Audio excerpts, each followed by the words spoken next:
But so for a start, Yep. tell us a little bit about how Gutter-Vac came to be. You know, your history before Gutter-Vac and why you decided to franchise.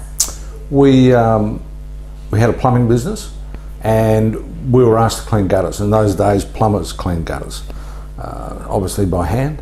And also in those days, we were finding things like syringes and nasties in the gutter because that's where they were being thrown.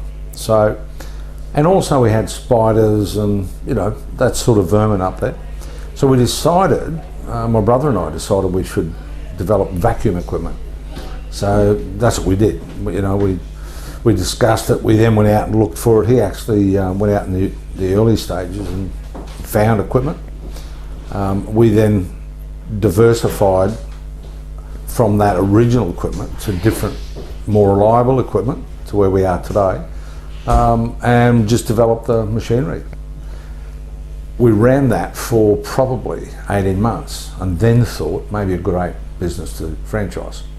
So we then talked to a company, to a guy we knew actually in Bundaberg, who put together systems. So he did franchise, and in those days QA was the new industry. So we had been through QA ourselves with our plumbing business, and we talked to this company about the opportunity of franchising.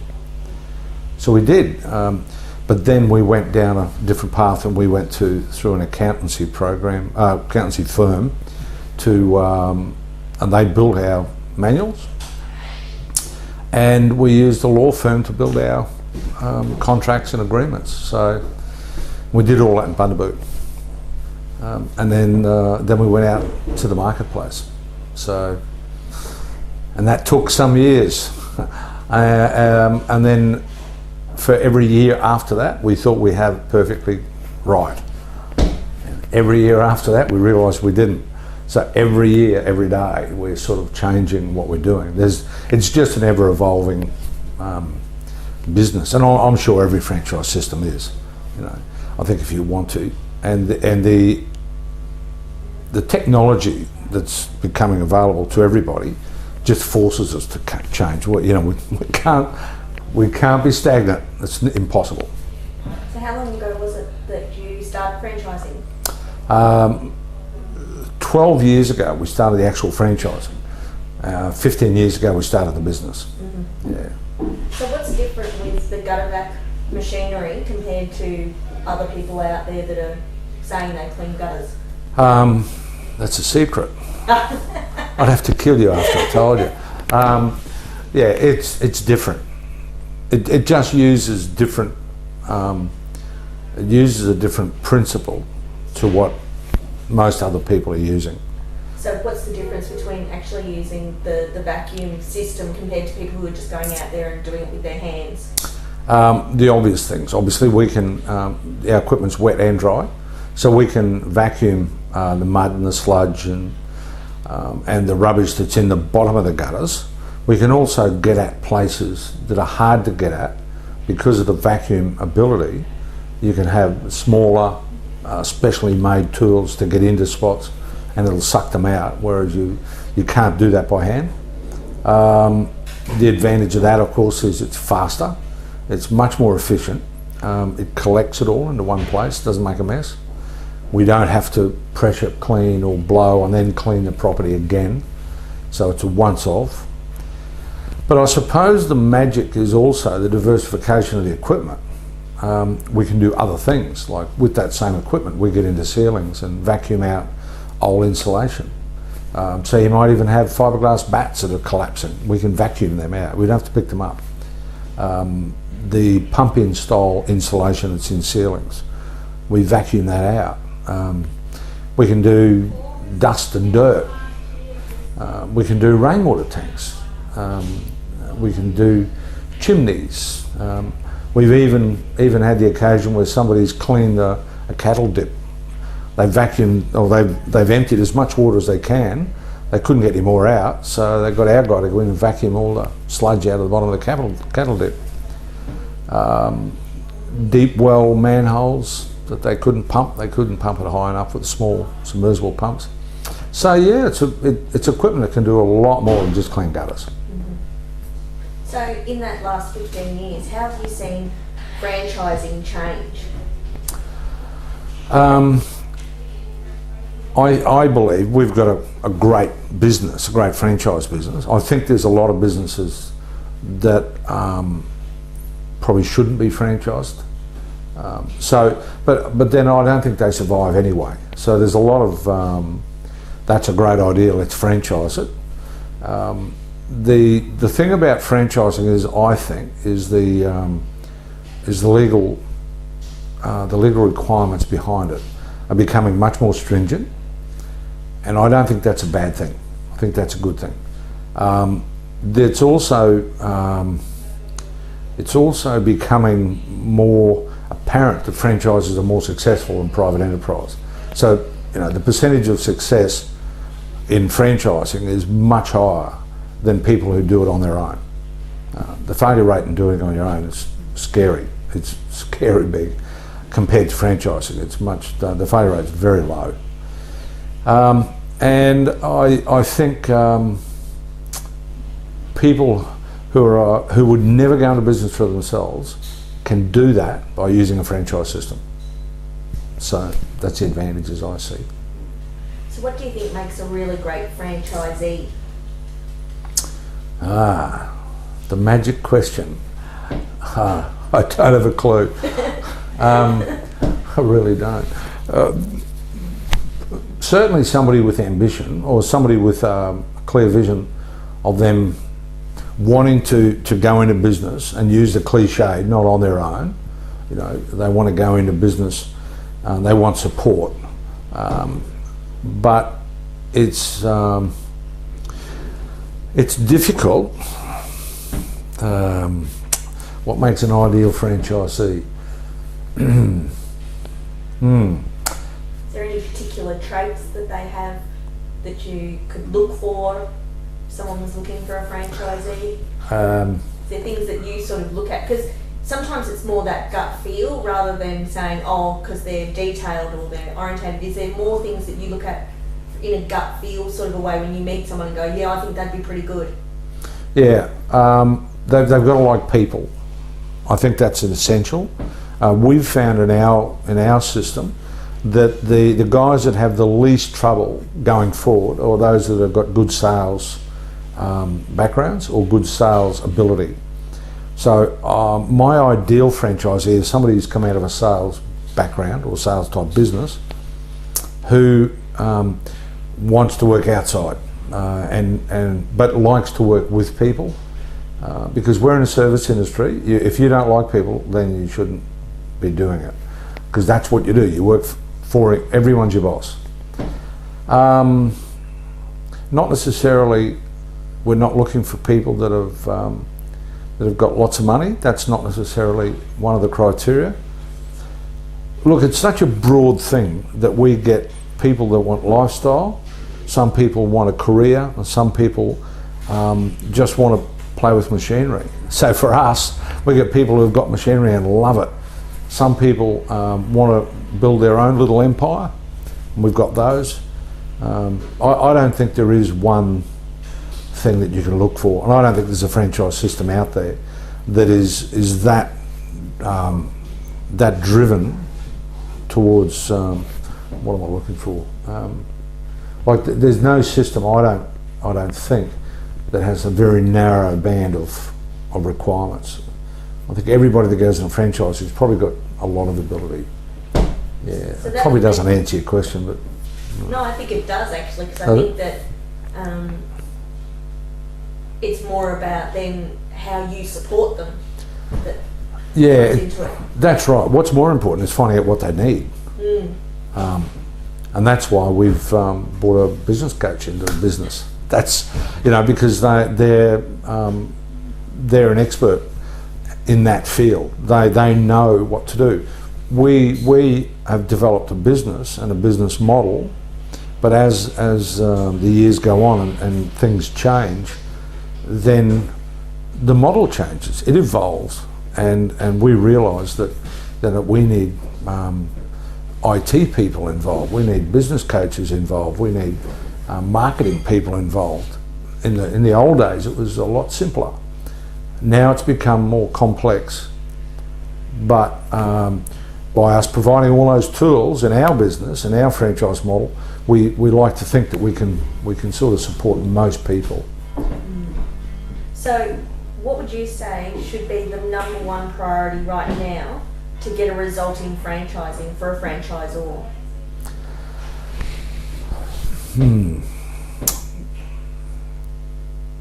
Throw the question at me again. Yeah. So what would you say should be the number one priority right now to get a result in franchising if you were a franchisor? Well, clearly sales. I mean, it's all about building the brand. The faster we can sell franchises, the bigger the brand grows. The bigger the brand grows, the bigger each franchisee benefits from it. So, when we first started franchising, we were told grow slowly. So we certainly did that, probably too slowly. But what that does, it keeps your brand quite small. We're at sort of 50 now, and I'd like to think over the next 3 years we get to 100. And if we can build the brand quickly, then the franchisees, the new ones that come on board and the old ones that are in place, are going to benefit from it. So for us, where we are at the moment, fast growth is very important. So when you look at anyone out in the franchising world at the moment, as in a franchisee, especially knowing the economy that we've been going through, what would you say for a franchisee is the number one priority they should have working within a franchise system? Well, probably exactly the same.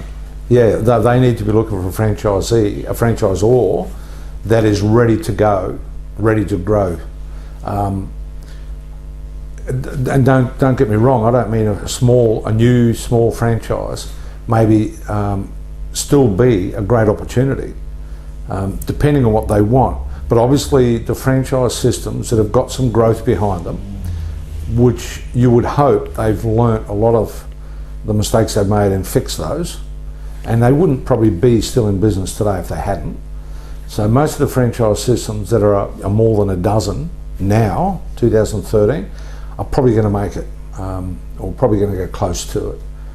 You would think that they are the companies you want to jump into.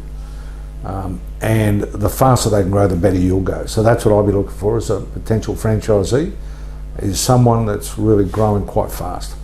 Yeah. And so what about support? Because you guys provide a lot of support here, and it's not just business support, but technical support, marketing support, internet support, and also even just managing, like with Fran Connect, with all of the bookwork and database and things. How important have you found that that's developed over the last 15 years of that support? Probably the biggest support we've given is emotional support. We can show somebody how the machinery works, and we can fix most problems over the phone in minutes, literally. And if it can't be fixed, that means it's broken properly, and then we have to replace something. So the machinery side of the business is no problem at all. The marketing is pretty much set, and it's set in place, and really if people just follow that, they will get a result from it. Probably the fact that we've identified that a business coach, and we've used Tracey from Leisure Seekers. The reason we've done that is because we like to think that we're actually giving emotional support with some direction, and that's where we started to become undone. We didn't have exactly what we needed there, so we've got an expert to do it. And most of the emotional support we get from people is we normally see that there's some personal problem happening behind the scenes, but unlike a normal family, they've actually got somebody they can talk to on a business level, but then bring in the family issues. So we solve a lot of family problems at head office, and I'm sure anyone in the support industry would agree with that. So when you got into franchising, what's been the greatest reward for you and Anne from franchising? Well, probably to watch people succeed.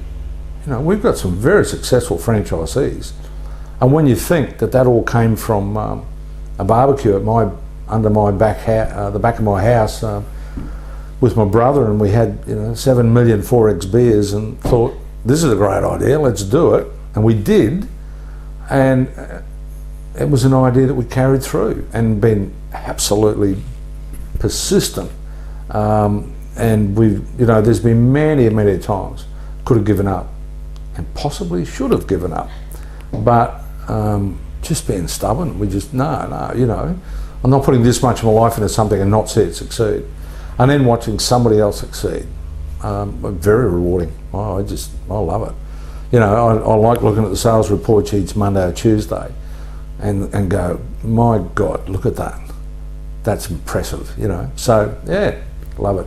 Because I think that's, you've touched on something there that most people wouldn't think about. I call them, there's lots of sexy franchises out there that are very expensive to get into, and then there's ones that are not so sexy. Yep. But, give us some examples of what it's actually meant for some of your franchisees, as in results and money and time, and what it's done for their life.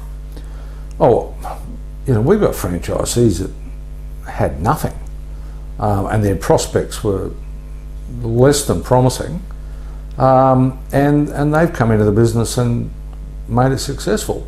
Not only, they've managed out of that to grow a business that can give them a lifestyle, and supply them with the things that they want in life, all the material things that they want. And for some, then sell and move on and make a profit out of their franchise and move on to something else in their life. And we've got some long-termers that have been there right from the beginning. We've got a couple of guys. Our Tasmanian franchisee was our second franchisee, and they're still got Gutter-Vac in Tasmania. So, and they're still very successful. They're just people they're just good human beings that have got good business principles. They're just doing it. So, I love to watch them do that. It's great.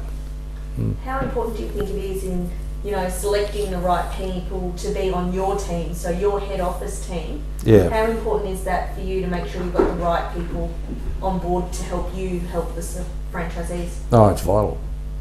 It's absolutely vital. If we've got the wrong people here, it won't work. We can have a massive, not particularly perfect franchisees, but we cannot have the wrong people here.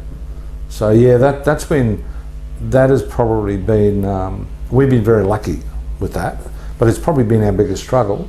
But I've got to tell you that our whole team here are all old people.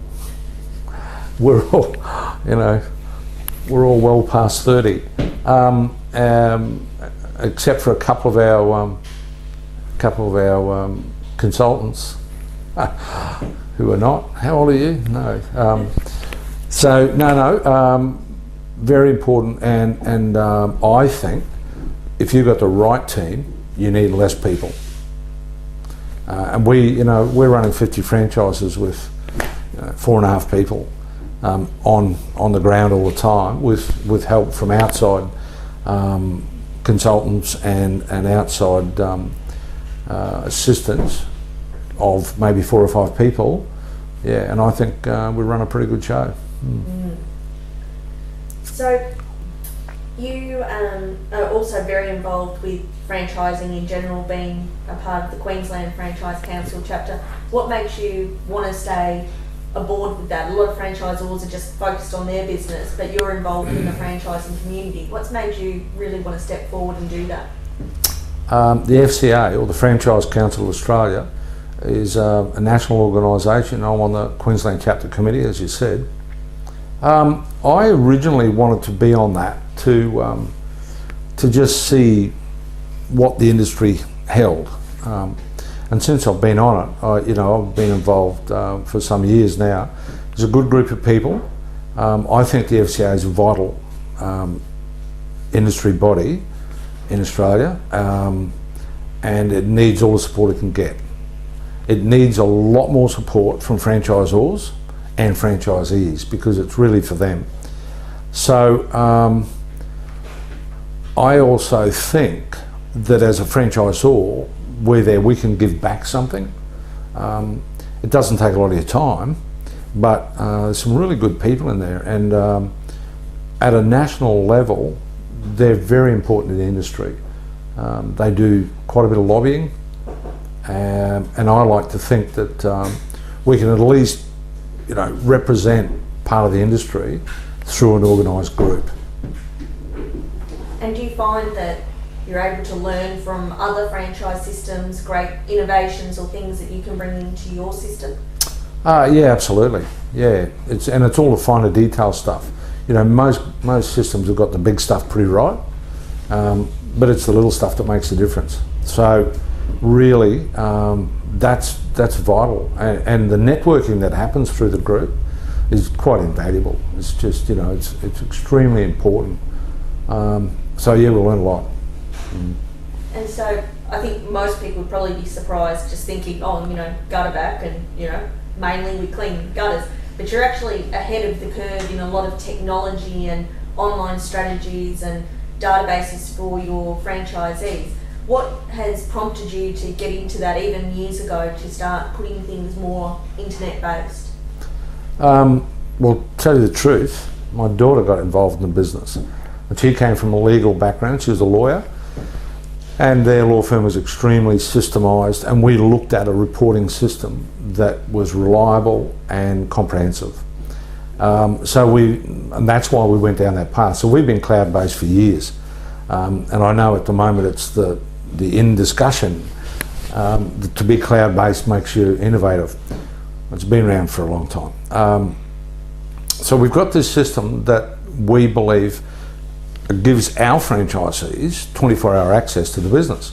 So the reason we did it was, I was a plumber, so when you come home in the afternoon or come home at night, it was too late. If you needed to get something or buy something, a uniform or whatever, you had to do it during the day.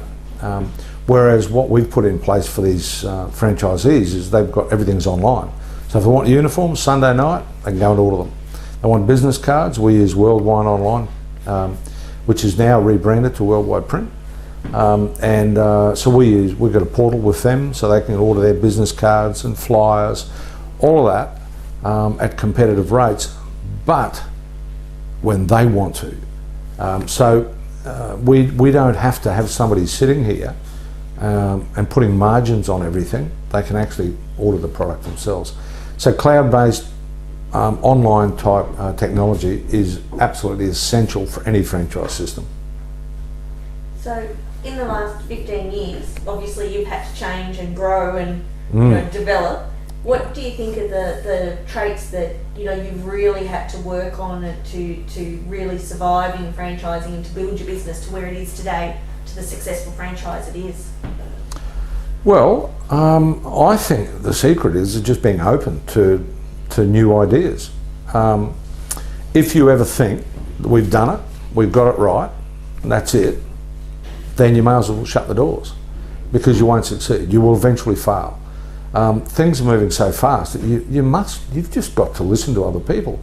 You've got to talk to other people and look at other ideas and see what's happening in the marketplace, see what's right for you, and then be open and willing to take it on board. I think all of the successful franchise systems have done that. I think that's why they're successful. So, you said earlier that you've really got to be outselling as a franchisor to bring on more franchisees for that brand awareness.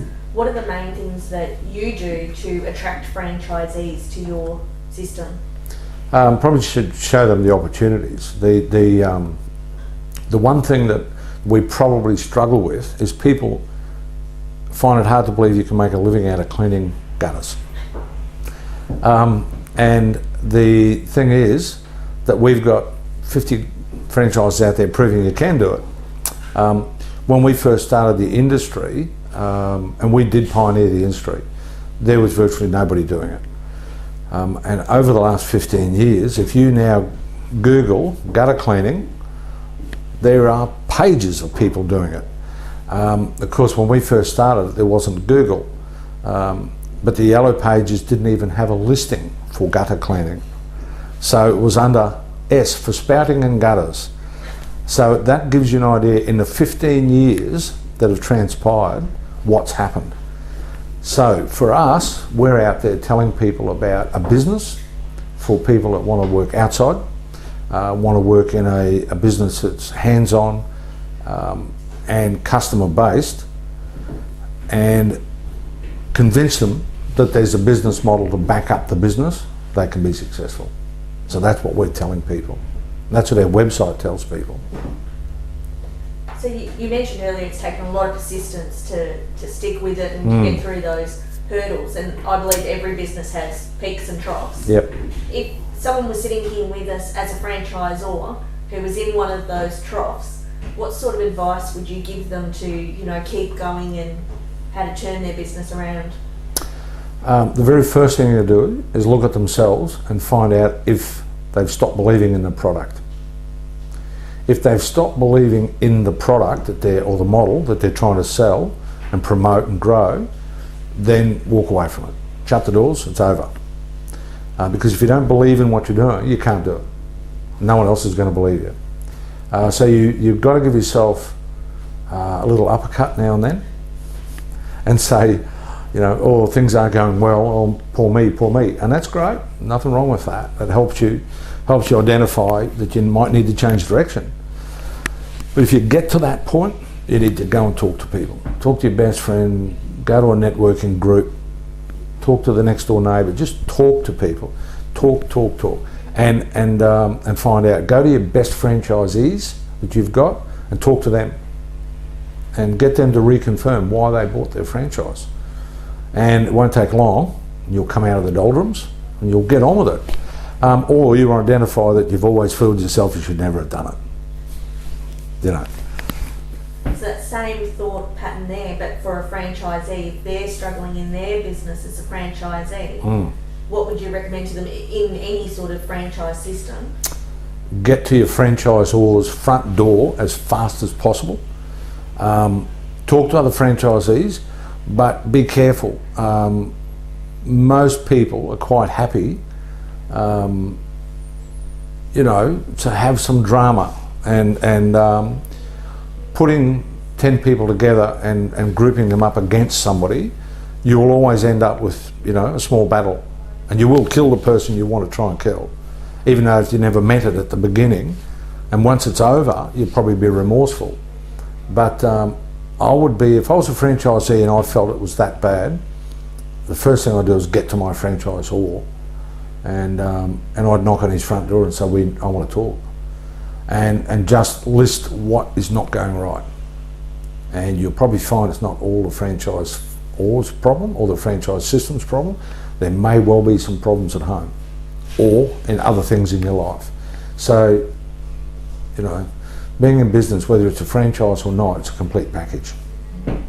Not every franchise system runs conferences, but you do. How important do you think conferences are in your franchise system? Very important. We've only run them in the last few years. For the first 10 years we didn't. But the last couple of years we've realised how important they are, and the rule of thumb is about 50% of your franchisees will turn up to a conference. We're achieving that, but I'd like a lot more. But even though we had a ball at the last one, so I had a good time. And if I can have a good time, have a drink with the franchisees, we can have a bit of a game and a play, and we can all learn something. And I learned a lot at our last conference. I learned a lot about the franchisees. I was very happy. We'll certainly be having, we're planning 2014s already. Maybe you should share a little bit about, because it was quite a different conference you did this year, but you just said you learned a lot about the franchisees. Yep. But what exactly did you do that created that learning? Because it wasn't a classroom style sort of a conference. No, the last couple have been. They've been sort of classroom, let's learn stuff type conference. This year we decided, let's not do that. Let's have a fun conference. So we had go-karts, we had go-kart races, and we had 2 different lots of people, ended up with winners on both sides, so they then competed for the grand final. That was outstanding. And on a fun level, it was brilliant. We just had a great time. Everyone did. As the franchisor, I got the chance to stand back and have a look who was competitive, who was insanely competitive, and it was interesting to watch. People bumping off walls continually, and taking a long time before they learnt they need to do something different to stop bumping off the wall. So there's a lot of life lessons came out of the go-karts. I couldn't believe it, how much I learnt. So yeah, I learnt who was going steady and straight and fast, and who was going and needed help. So we've directed some help towards those people since then. We did have a little bit of classroom, but it was really about new innovative stuff, and they really appreciated that. We had a fantastic awards dinner, great night, very unofficial, but in a nice environment. We actually had it in the Tats Club in Brisbane. Great environment, so I'm more than happy to give the Tats Club a plug. And we took all our staff along, and all their partners, and all of our friends. Tracey from Leisure Seekers came along, and it was great. We just had a great night. So we knew some of the boys would like a drink on the Friday night, so then we had the staff cooking barbecue on Saturday morning. That was an outstanding success. Got all the carbs happening again. Then we had round tables, and we had a couple of presentations, and then a round table on the Saturday, followed by a trip to the Forex brewery. So a little bit more bonding. And the brewery was the end of the day. We came back and we closed off, and everyone went home. The thing we did with the brewery was I got the same result. I watched people match up, and I stood back a bit with a beer in my hand. But I watched people match up, I watched them talk. And the one thing we did on the Friday, we got Tracey to run her team building event using the go-karts. So she established that and set it up and told people what to expect from it, and then afterwards, what did you get from it? So the franchisees got a lot from it. I then learned a lot from that. So that on the Saturday, Tracey wasn't there on the Saturday drinking with us, I stood back and watched what people did. The amazing thing out of those 2 days was the communication between the franchisees, and they just all had a ball. And I'm sure we could put them all in the room, just let them talk. That's what they really want to do. They don't need to be talked to, they need to be able to talk to each other. That's what I learned. I can't wait for next year, and we've got some great stuff planned. I tell you, right now, it's going to be fun. We might just forget all about the classroom, but it's going to be a cracker. So talking like that you've actually watched them, what do you think is the key to making that franchisee relationship work, where it's not like boss and employee, that you're actually building that? Look, I wish I had the perfect answer to that. I think that's in your personality. I like to get on with people. I really prefer consultation than confrontation. So we have an FAC, but we struggle to get them to deal with it much, because most of them, if they've got a problem, they just call here and we deal with it. All problems are dealt with immediately. I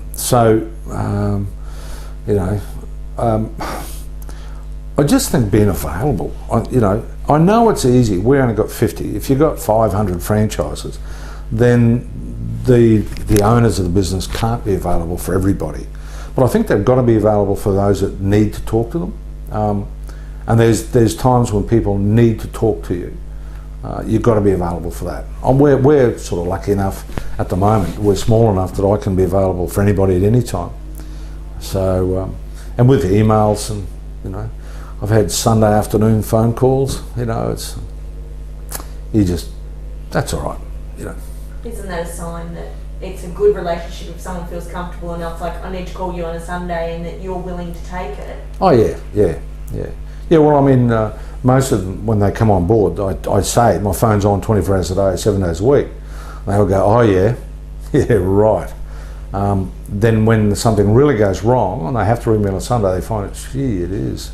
And then I realise, gee, it is. You know, sometimes when I go on holidays, I like to turn it off, but we don't. The only time we ever turn it off is if I'm overseas, because it costs me a fortune for you to ring me. So, yeah. But emails, you know, you get emails 24 hours a day, so that's not a problem either. Yeah, I don't know. I haven't met too many franchisors that don't admire their franchisees.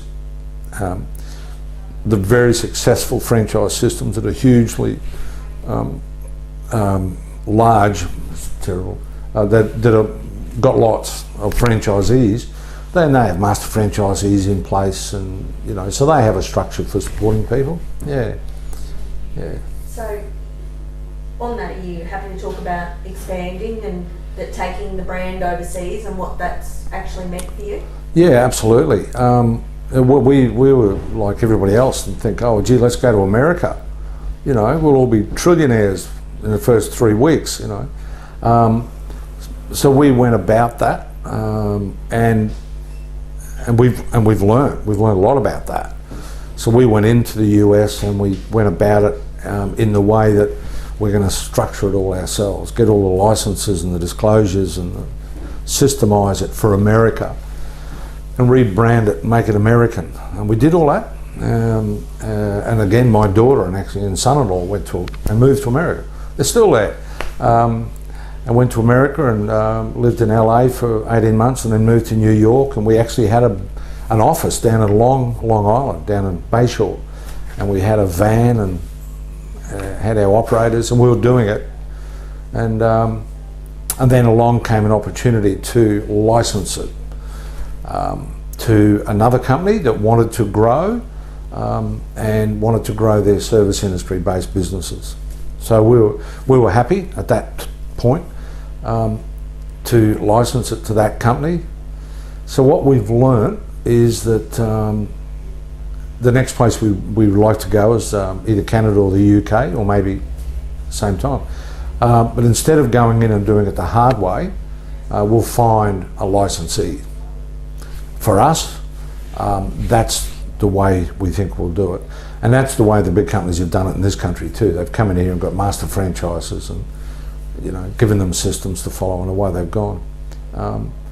Yeah, so I'm excited about where we've still got to go. I mean, I probably I will see a lot of the results, but there's probably people behind me that will, you know, keep the business going and taking it further and further, because it's got a lot of other derivations it could have. So yeah. So if you had to start all over again, if you went back 15 years and you had to start again, is there anything majorly different that you would do, or is there anything that you're like, yeah, that was a really good move, I would have done that again in a second?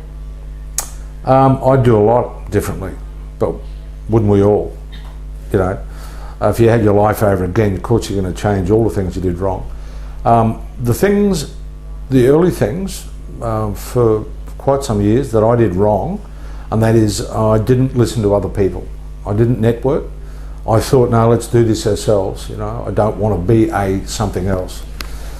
And that, in my mind now, was a mistake because we could have been a lot further on earlier, and that's my fault. That's what I did wrong. The people around us were trying to probably grow it faster, and we were going, no, let's do it this speed. And up until about probably 5 or 6 years, that was the right attitude. After that was wrong. But I dug my heels in by then. And so yeah, I would take advice. I would join networking groups. I would network myself to death. I would certainly enlist the help of outside companies like, you know, Leisure Seekers, and I've got now Kin Digital with our social networking, and just all the people that we're using. We're even looking at and involving people like First Class Accounts for bookkeeping to offer to our franchisees as another franchise system to help our franchises. So yeah, that's what I do differently. Yeah, I do a lot more of that a long time ago. So have you got any last words of wisdom or advice for other people? A gem. You want a gem? Look, I think certainly the successful business, small business and larger business in this country is franchising. There is no doubt about that.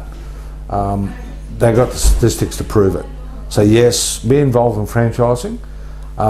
If you're a franchisor, get involved with the Franchise Council of Australia and support it. Support it so it becomes a very, very big organisation. Because the bigger it becomes, the stronger we become as a group. Be kind to your franchisees. Treat them like your children. They're your lifeblood. Without successful, happy franchisees, you've got a miserable life. So that's a couple of little points that I think work for us. So where to from here for Gutter-Vac? What's the big plan? Where to now? The big plan is over the next 5 years to go from 50 to 100. That will put me in my mid-60s, and maybe other people would like to see me move on by then. That's my dream. We have some other companies with Ballantyne safety because of working on roofs. We have roof safety that we deal with. We'd certainly like to grow that business as well, and it's going well at the moment. We want to be involved in other parts of the market like gutter guard. We've got products that we encourage our franchisees to use. So yeah, there's plenty to go with. The next decade is going to be a million mile an hour. So looking for another 50 franchisees, who are you really looking for? Like, let's put it out there, who would make a great person for you to... I want 10 people, I want 5 each. Perfect.